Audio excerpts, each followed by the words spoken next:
capítulo 12, versículo 13 y el 17. Es el pasaje que nuestro hermano César estaba mencionando, estaba leyendo antes de tomar la ofrenda. Vamos a ver algo que muchas veces como seres humanos es muy fácil. Es muy fácil como seres humanos tratar de poner alguna otra cara, algo que realmente no somos, algo que quizás nosotros tengamos algunas otras intenciones, pero tratamos de pensionar como si fueran otras intenciones que nosotros tuviéramos, y eso es lo que decimos, pero a la mera hora son otras intenciones que nosotros tenemos. En otras palabras, me acuerdo cuando ya tiene, ¿cuántos años? Ya tiene 7 años que he pertenecido a una organización donde lo que hemos tratado de hacer es mejorar, bueno, el ámbito. Yo soy, como los que me conocen, yo soy intérprete, y he pertenecido a una organización donde lo que tratamos de hacer es mejorar, lo que es la interpretación médica, pero sobre todo hemos tratado de pasar una propuesta donde se pueda proteger más al paciente, donde pueda haber por lo menos requisitos mínimos en cuanto a ser un intérprete médico. Y los que somos parte de ese gremio nos hemos juntado. Estamos hablando que son intérpretes, obviamente, pero también dueños de agencias que trabajan con intérpretes, supervisores de hospitales, supervisores de seguros médicos, y de diferentes ámbitos que nos hemos estado tratando de juntar y tratando de pasar una propuesta. Hasta la fecha no lo hemos podido lograr hacer. Y uno diría, pues yo creo que porque ha faltado un consenso, ha faltado que quizás se hayan escuchado todas las opiniones. No, es más, el mismo Departamento de Salud, gracias a lo que hemos tratado de promover, el mismo Departamento de Salud de Minnesota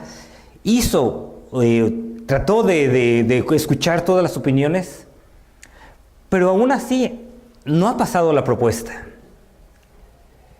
¿Saben de lo que he visto de mi experiencia cuál es la principal razón que no ha pasado? Es porque nos piensan que si cada quien le pregunta a las personas que son partes, que están interesados en ese campo de la industria de la interpretación médica, si tú le preguntas lo que más quieres es que el paciente esté seguro, que pueda tener un intérprete que sabemos que pueda hacer el trabajo correcto, absolutamente todos te van a decir que sí. El problema es que hay desconfianza y piensan que otras personas lo que tienen son intereses para tratar de ganar ventaja sobre la otra persona. Y obviamente entre ellos hay conflictos de intereses. Hay conflictos de intereses entre el intérprete y quizás la agencia que está ahí, y entre los supervisores, y entre el seguro médico, y entre todos ellos. Hay conflictos de intereses, sabemos, pero todos tenemos el mismo propósito. Pero como existe esa desconfianza, no, yo creo que tú quieres hacer esto, pero porque quieres así a escondiditas hacer otra cosa. Esa desconfianza ha creado que realmente no nos podamos poner de acuerdo. ¿Saben qué? Lo mismo puede pasar no únicamente en el ámbito donde yo me encuentro trabajando. Puede llegar a pasar aquí mismo en la iglesia. No, es que ese hermano viene, pero yo sé que tiene otras intenciones. Yo sé que dice que es alabar a Dios, pero él lo que quiere es poder. Lo que quiere es que lo reconozcan. No, eso no llega a pasar. No, sí llega a pasar. ¿Saben qué? Aquí vamos a ver, cuando llegan con Jesús, unas personas que son los fariseos y los herodianos. Personas que entre ellos eran archirrecontra enemigos. Se odiaban entre ellos. Los fariseos eran los más religiosos, los que más se apegaban a lo que era la ley, la Torá. Los herodianos, esos eran los más políticos. Ellos se apegaban más a lo que Roma dijera. Pero aquí los ponemos que se ponen de acuerdo. Es más, hacen una alianza entre ellos. Y uno diría, oye, pero si odian entre sí, ¿qué es lo que está pasando? Sí, pero ven que tienen un enemigo común, a Jesús. Y dirían, ¿pero por qué consideran a Jesús como su enemigo? Porque obviamente unos días anteriores Jesús había llegado y el pueblo le estaba aclamando como Hosana, el rey ha llegado, el Mesías ha llegado. Y de repente los fariseos decían, oye, pero él no pertenece a nosotros, nosotros somos los líderes religiosos, este nos va a quitar nuestro puesto. Ya la gente no nos va a seguir a nosotros, es como la persona que dice, ¿sabes qué? Yo ahorita me siento bien, estoy en una posición bien, pero veo que otras personas como que me quieren quitar el puesto. No, ahí me tengo que poner vivo. Lo mismo los fariseos. Los herodianos también, de repente llega alguien, los herodianos, ellos apoyaban a lo que era el gobierno romano y de alguna manera el gobierno romano también los utilizaba para poder tener la paz romana durante ese tiempo. Y ahí los herodianos también se sentían amenazados con la presencia de Jesús porque de repente estaban reconociendo Hosana al rey de Israel. Entonces, ¿qué es cerca de César, que es el rey? Sí, sabemos que podemos, que como el Imperio Romano nos permite tener nuestra religión, somos judíos también, pero esta persona está amenazando nuestra posición, nuestro estatus social. Entonces, aunque son archirrecontraenemigos, se deciden unir.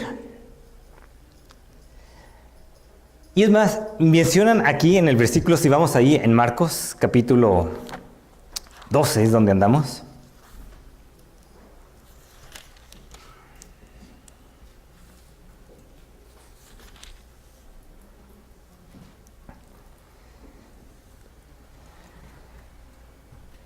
Fíjese cómo menciona en el versículo 13, luego enviaron a Jesús algunos de los fariseos y de los herodianos para tenderle una trampa con sus mismas palabras. Jesús anteriormente había pronunciado una parábola donde ellos sabían que era en su contra, en contra de los fariseos, donde les había dicho, ¿sabes qué? Había el dueño de una viña, decidió arrendar esa viña. Y aquellas personas que se las dio un arrendamiento, cuando el dueño envió a sus siervos para que recibiera el rédito, la renta de la viña, algunos de ellos los apedrearon, a otros los mataron y los enviaron con manos vacías. Al fin de cuentas dijo, voy a enviar a mi hijo, a él sí lo van a respetar. Pero cuando vieron al hijo dijeron, este es el heredero. Unámonos, matémoslo y nos quedamos con la herencia. ¿Sabes qué? Como seres humanos somos muy parecidos, como ellos, así como nosotros. La Biblia menciona que nosotros somos la imagen de Dios. Eso quiere decir que somos representantes de Dios aquí en esta tierra. Dios nos creó con ese propósito, como sus mayordomos, como sus administradores. Pero como seres humanos decimos, no, yo quiero seguir mis propios caminos. Yo, aparte de los caminos de Dios, sí está bien, pero no, yo quiero seguir mis propios caminos. Pero obviamente cuando llegan con nosotros, no decimos eso. Decimos, oye, ¿es verdad que tú quieres seguir tus propios caminos y no los caminos de Dios? Oh, no. Yo sigo los caminos de Dios. No, yo estoy bien con Dios. Y podemos tener nuestras propias maneras de racionalizar, el cual de corazón sabemos que no estamos siguiendo a Dios, sabemos que nos estamos desviando de Dios, pero de alguna manera decimos, no, estoy bien. Y aquí estas personas, fíjense cómo le quieren tender una trampa a Jesús, pero tienen otras dobles intenciones. Y viene el versículo 14, donde menciona, al llegar le dijeron, Maestro, sabemos que eres un hombre íntegro. No te dejas influenciar por nadie porque no te fijas en las apariencias, sino que de verdad enseñas el camino de Dios. ¡Wow! ¿Es lo que en verdad ellos creían? ¿Que Jesús era un hombre íntegro? ¿Que en verdad enseñaba el camino de Dios? No. Ellos sencillamente creían que Jesús era una amenaza a su estatus, a su posición, a seguir lo que ellos pensaban seguir. Pero obviamente de boca se oía muy bonito. Es más verídico lo que están diciendo. Es verdad, Jesús no se deja influenciar por nadie. Pero ellos no lo creían. Ellos dicen, ¿sabes qué? Si yo le digo a Jesús, es verdad, Jesús, tú no te dejas influenciar por nadie, en ese momento le voy a poner presión. Porque la pregunta que le voy a hacer es una pregunta que va a tener que responder bajo la presión de que en verdad no se fija de las apariencias. Yo sé que Jesús es otra persona que quiere poder tal como yo quiero poder, pero no los vamos a poner en su lugar. No conocían a Jesús, obviamente. Y llegan con esa astucia. Ellos pensaban que Jesús era alguien como ellos, alguien parecido a ellos. Pero obviamente no se daban cuenta que tenían ahí al Hijo de Dios, a Dios hecho carne. Tal como cuando Dios le dice al malvado, ¿qué derecho tienes tú de recitar mis leyes o de mencionar mi pacto con tus labios? ¿Qué derecho tienes tú de eso? Es más, mi instrucción la aborreces. Bien que tú puedes recitar hasta quizás algunos versículos, quizás puedas recitar cosas bonitas que salen de tu boca, pero yo conozco tu corazón, yo sé que mi instrucción tú la aborreces. Yo sé que mis palabras tú las desechas. Yo sé que ves un ladrón y vas con él, lo acompañas. Con los adúlteros te identificas. Yo sé lo que tú ves. Yo sé tu corazón. Es más, para lo malo, da rienda suelta a tu boca. Cuando no me escuche el pastor, ay, como si yo fuera alguien, ¿no? que te voy a juzgar. Sencillamente otra persona pecadora salva por la gracia de Dios. Para lo malo, da rienda suelta a tu lengua. Tu lengua está siempre dispuesta al engaño. A la mera hora, ¿a quién engañamos cuando queremos nada más poner una fachada? Cuando tenemos segundas intenciones con Dios, aparentemente, y con las personas queremos mencionar como que somos religiosos, como que en verdad queremos seguir a Dios. Tienes por costumbre hablar contra tu prójimo y aún calumnias a tu hermano, a tu propio hermano. Andamos en calumnias, hablamos del hermano, lo queremos poner abajo para nosotros ponernos arriba. No creo ¿cómo es posible que este hermano haga esto? No puedo creer. Como si nosotros fuéramos los que no podemos caer en los más viles pecados. Pablo mismo dijo, doy gracias a Dios que Él manifestó su misericordia y su gracia a mí, siendo yo el peor y el primero de los pecadores.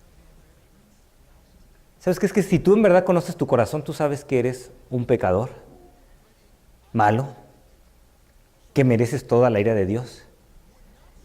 Y la única razón por la cual estás donde estás, si es que estás espiritualmente en el Señor, bien con Él, es porque Él te perdonó. La única razón por la cual tú puedes ser algo bueno y la única razón por la cual de tu mente pueden salir cosas que a Dios le agrada es por el Espíritu Santo que está en tu vida. No por nada de ti. Tú no tienes absolutamente nada que lo cual te puedas gloriar. Sencillamente nosotros somos débiles, somos pecadores sin Cristo. Es más, Pablo dice, miserable de mí, ¿quién me librará de este cuerpo de muerte?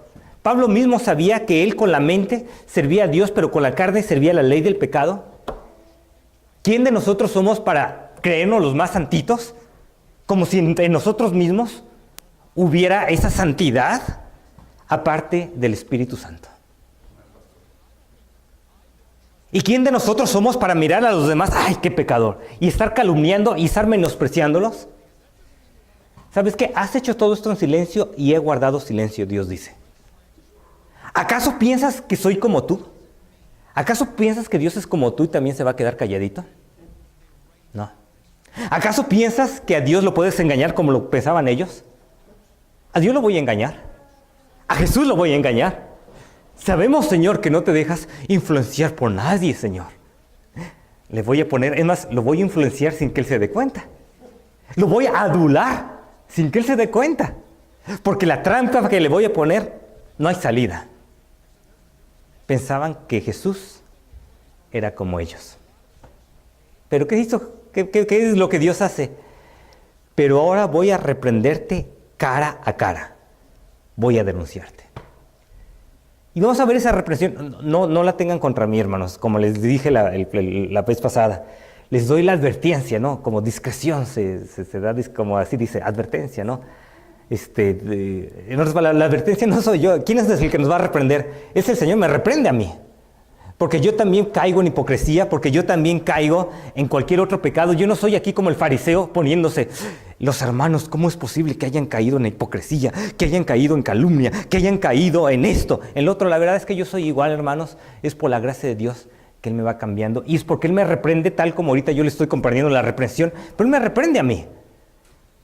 Y es cuando Dios nos los echa cara a cara, cuando Dios nos lo denuncia, que podemos decir, sí, Señor, gracias, porque me estaba desviando a una actitud hipócrita, a una actitud de fariseos, a una actitud donde yo me sentía, o como herodianos, donde yo me sentía, Señor, que de alguna manera está bien, te puedo, Señor, puedo como que engañarte, puedo pensar que tú eres como yo, puedo pensar que tú guardas silencio sencillamente porque no pasa nada, porque puedo vivir mi vida religiosa, pero por dentro no una vida transformada. Y fíjese lo que menciona aquí, donde le dice el Señor, ahí en el versículo, a ver, déjenme ver cuál estamos. Estamos en el 14, ¿verdad? Donde dice, le menciona, está permitido, fíjese la pregunta, ¿está permitido pagar impuestos a César o no? ¡Wow! Uno diría, bueno, ¿cuál es la trampa? Pues aquí entre nosotros es como diríamos, ¿está permitido pagar los impuestos a Hacienda, a la administración, al gobierno de Estados Unidos, donde estamos, o de México, o del lugar donde estén? ¿O no? Uno diría, bueno, la respuesta es sencilla, pues sí está permitido. En aquellos tiempos era un poquito más complicada la respuesta. Aquí tienen un denario. Es la moneda romana de aquellos tiempos. De un lado ustedes ven un rostro, no se ve tan claro, pero pues bueno, con las herramientas me imagino que tenían en aquellos tiempos, así más o menos como que lo pintaban. Eso significa que era el César. Del otro lado de la moneda decía hijo de Dios. César el divino, hijo de Dios. O específicamente porque el César nada más era el título, el nombre quizás fuera Tiberias o dependiendo del nombre del César que tuvieran ahí. Ahí era donde lo ponían específicamente su nombre como el hijo de Dios. En otras palabras, era una blasfemia. Los fariseos, bien religiosos, obviamente ellos no querían pagar el tributo a alguien que los estaba dominando en ese momento, porque ellos, y años atrás, ya habían tenido de por sí una revolución. Aún antes de los tiempos de Jesucristo, había líderes en los cuales decían, no, ¿sabes qué? No tenemos que pagar el impuesto a César. Y eran líderes que decían, no, mis respetos, estos líderes en verdad tienen convicción. Estos líderes en verdad quieren mantenerse puros a Dios en santidad. No se van a corromper con el gobierno, no se casan con el gobierno. Son personas pero súper santas. Y aún les costaba la vida, pero de ninguna manera le pagaban el impuesto a esos blasfemos. Y obviamente por eso es que le dicen a Jesús, Señor, sabemos que tú no te fijas en las apariencias. Porque estaban seguros que Jesús iba a decir, no tienen que pagar el impuesto a César. Porque es una blasfemia. El César no es el Hijo de Dios. Nosotros no vamos a ser cómplices de aquella blasfemia. Ya cayó en la trampa Jesús. Decían, ¿y saben por qué era una trampa? Porque ahí estaban los herodianos, los que estaban ahí, los que apoyaban al César. Ahí enfrente de los herodianos no le quedaba otra, que es lo que ellos pensaban, no le quedaba otra a Jesús más que decir, sí, hay que pagar el impuesto. No le queda otra, porque si dice, no hay que pagar el impuesto, pero lo siento. Ahí Jesús va a decir, no hay que pagar el impuesto, porque no le queda otra opción.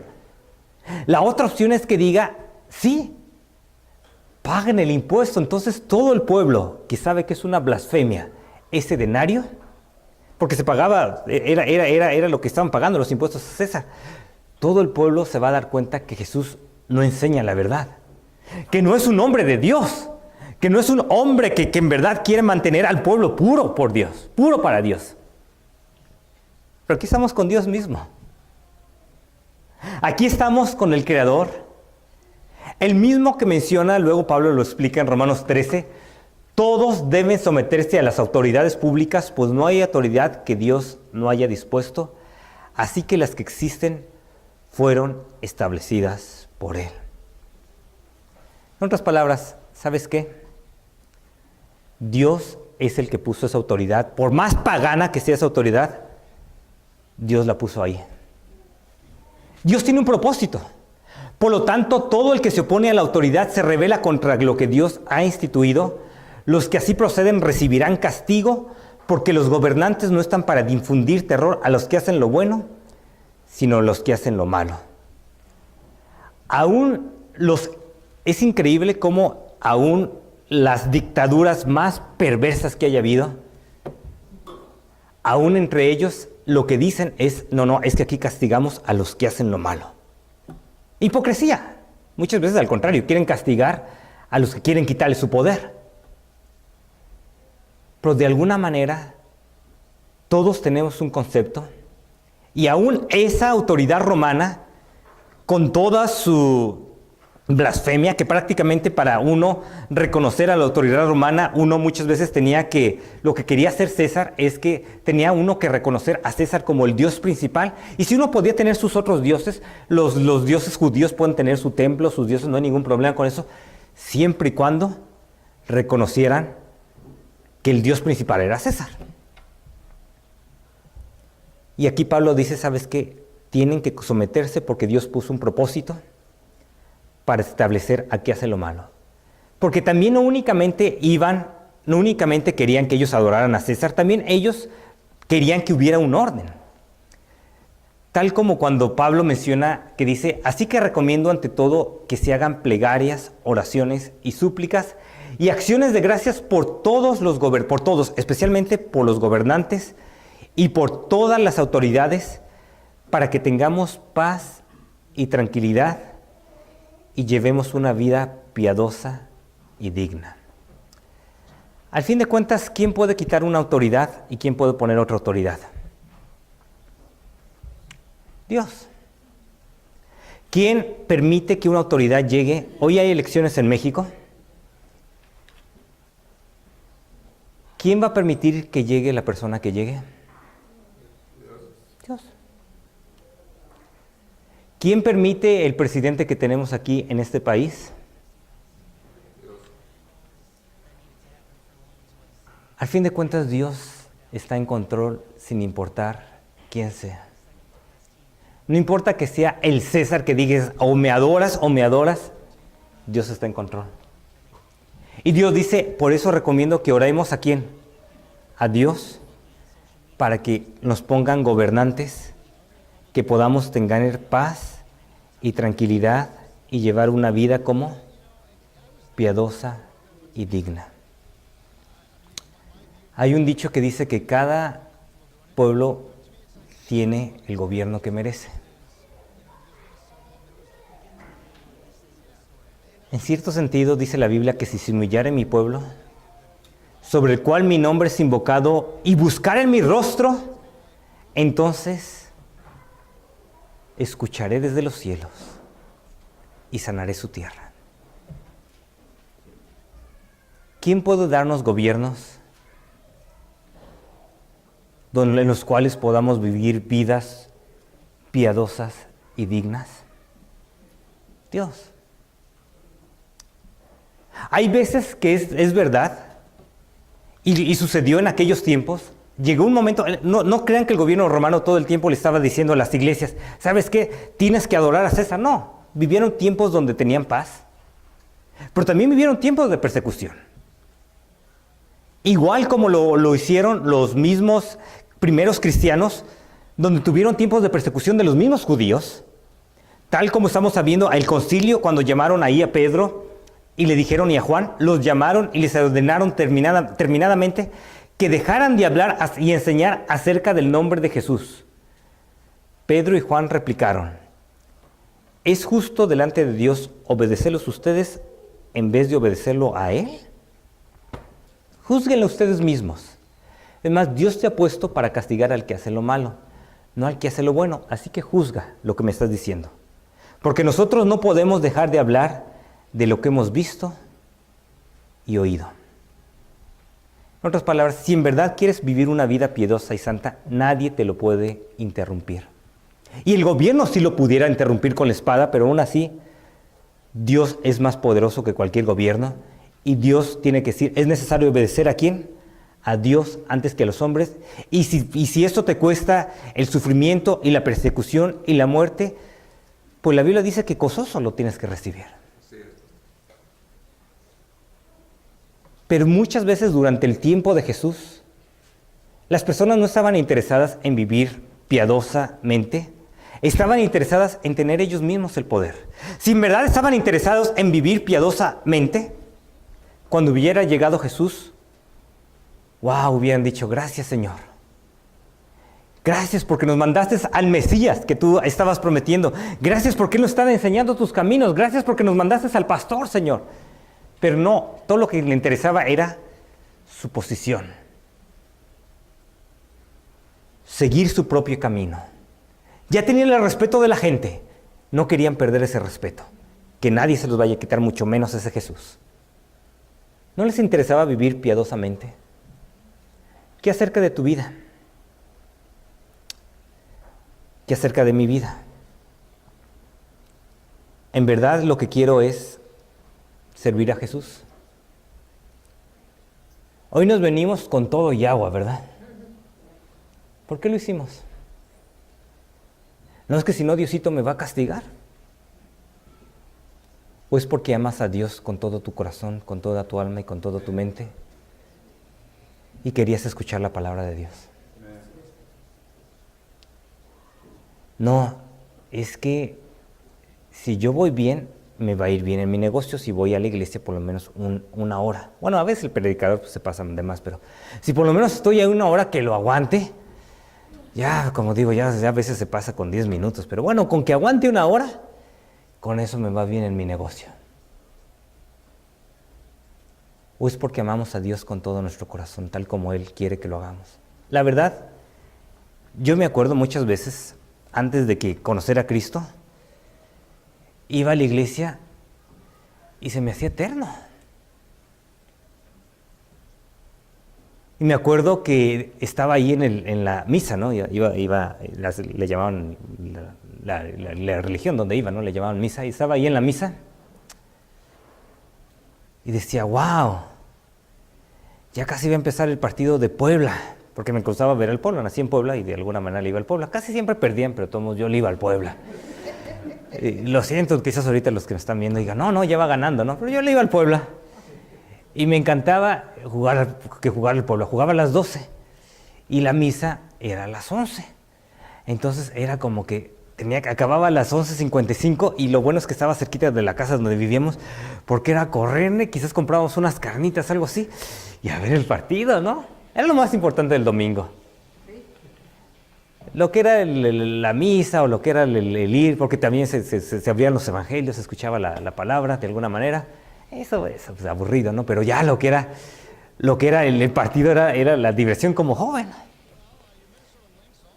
O niño todavía en esos tiempos. No fue hasta que conocí a Jesucristo que para mí empezó a ser un deleite el ir a la iglesia. Ya le llamaban unos servicios a la otra iglesia en cuanto empezaba yendo, ya no les llamaban la misa. Pero ya era un deleite escuchar la palabra del Señor. ¿Y quién hizo ese cambio? Lo hizo el Señor. Pero ¿sabes qué? Nos podemos empezar a desviar otra vez. Y a pesar de que tú tienes a Cristo, te puedes empezar a desviar. Y olvidar el propósito por el cual estás aquí. Y más, puedes poner cualquier excusa para no seguir a Dios. Es que esos hermanos, por eso es que yo no sigo a Dios. Porque son puros hipócritas en la iglesia, por eso es que no voy. Okay. Hay que primero quitarse tú la máscara, darte cuenta que eres el primer hipócrita, porque todos hemos caído en hipocresía, y decir, ¿sabes qué? Perdóname, Señor, soy el primer hipócrita, porque yo soy el que más necesito, tal como cualquiera de nosotros necesitamos al Señor. Tal cual cualquiera de nosotros necesitamos venir delante de Él y decir, Señor, mi corazón fácil se empieza a desviar a lo que yo quiero, no lo que tú quieres. Eso es fácil. Lo difícil y el camino angosto es seguir al Señor. Es más imposible, pero en ti, Señor. Por medio de, porque sí, la Biblia dice, pon toda diligencia, por medio de esforzarnos, por medio de tratar de hacer nuestros ejercicios espirituales. Por eso estamos los jueves ahí, tratando de hacer todos nuestros ejercicios, ¿no? Y los hermanos pobrecitos les estaban mencionando cómo, digo pobrecitos, quién sabe, ¿no? Les estaban mencionando cómo estudiar la Biblia, ¿no?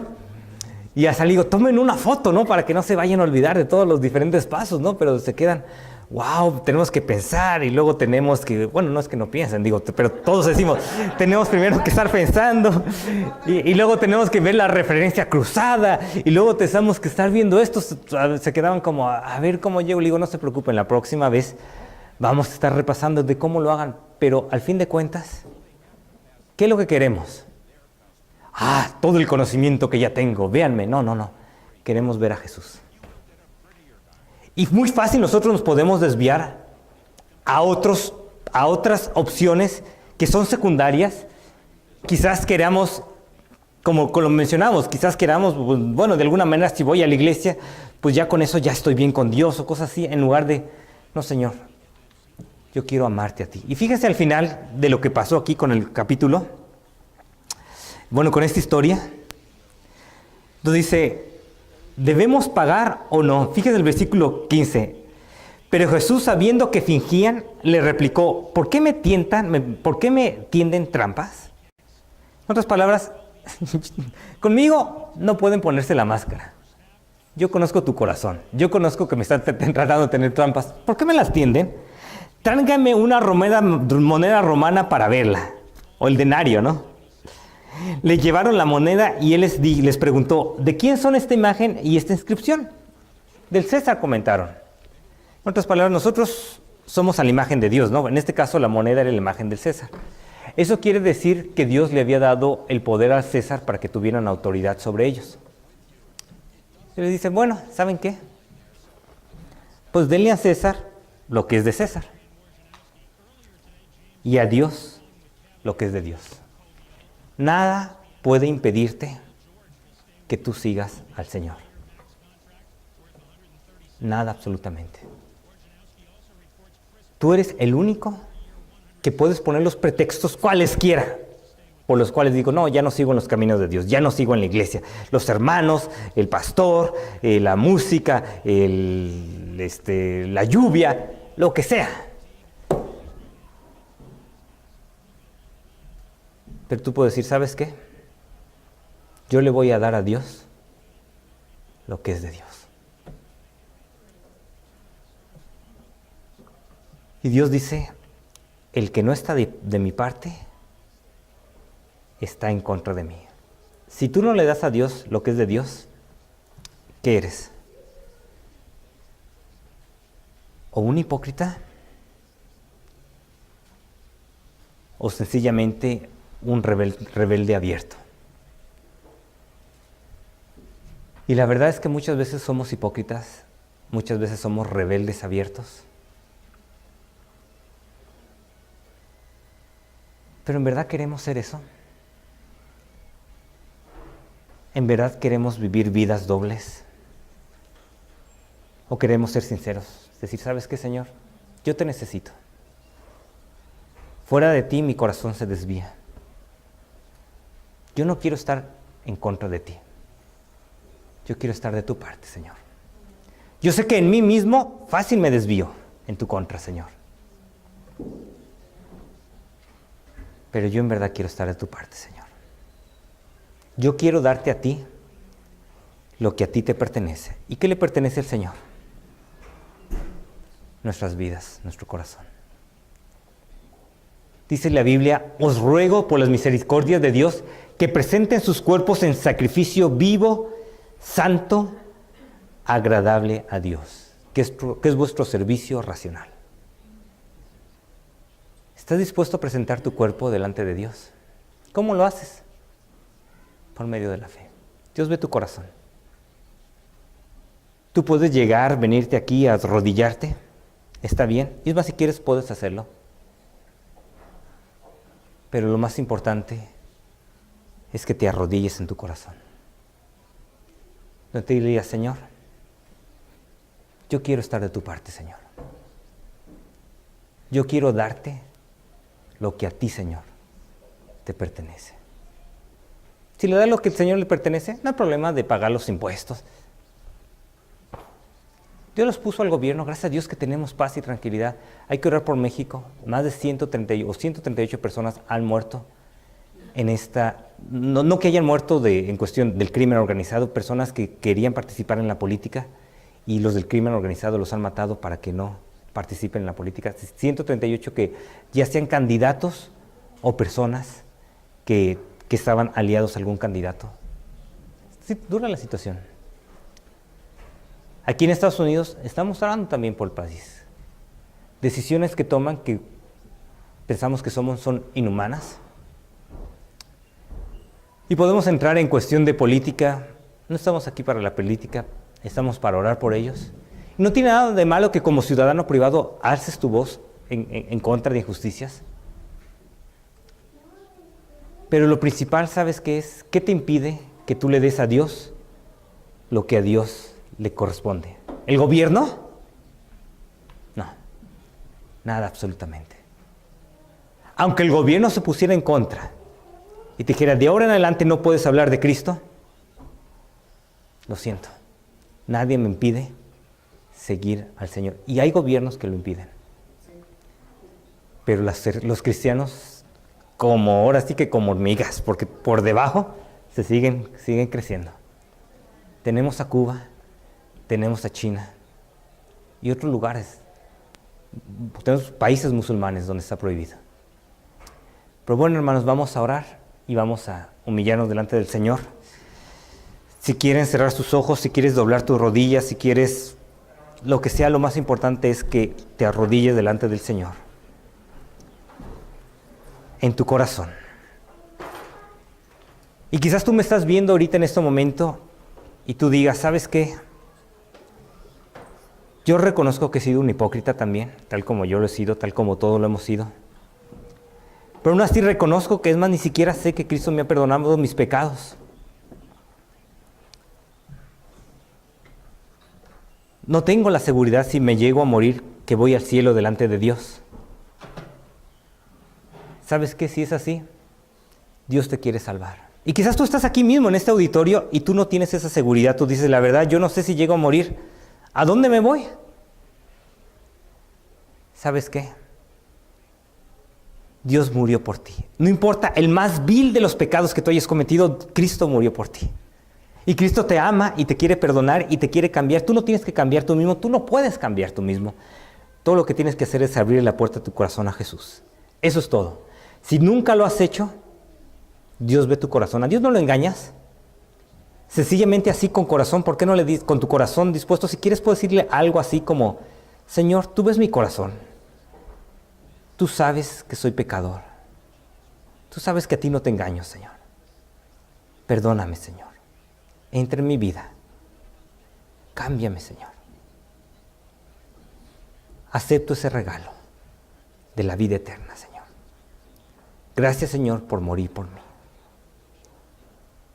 Y es porque lo creo en tu nombre, que significa Salvador, que te reconozco como el único Salvador y como el suficiente Salvador.